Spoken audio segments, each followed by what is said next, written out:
Вработените во Националната установа библиотека Кочо Рацин од Тетово не се согласуваат со иницијативата на Министерството за култура таа да биде дислоцирана.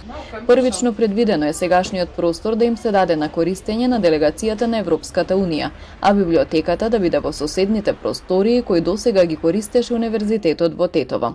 Според вработените, преселбата ќе создаде проблеми, зашто имаат голем фонд на книги, а таму просторот е помал и нема соодветни услови.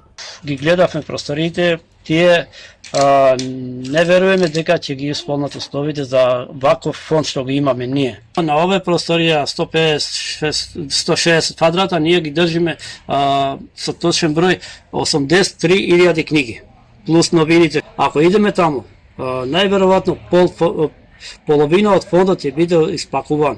И како ќе ги служиме ние читателите?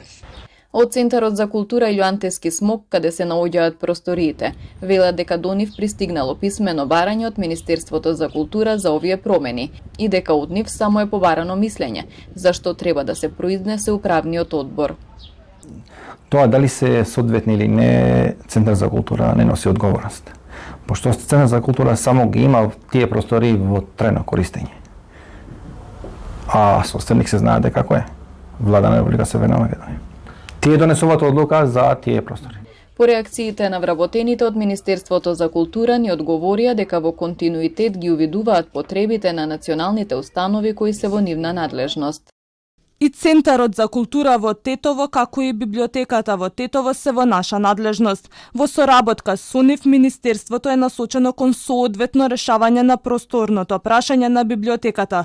Можното дислоцирање ќе биде со исполнување на соодветни услови за нејзино функционирање. Инаку Тетовската библиотека во сегашните простории е префрлена пред 20 години, а трајно решение треба да биде новиот објект на театарот и библиотеката, кој се гради од 2014 година, а динамиката на изведба е продолжена до 2027 година.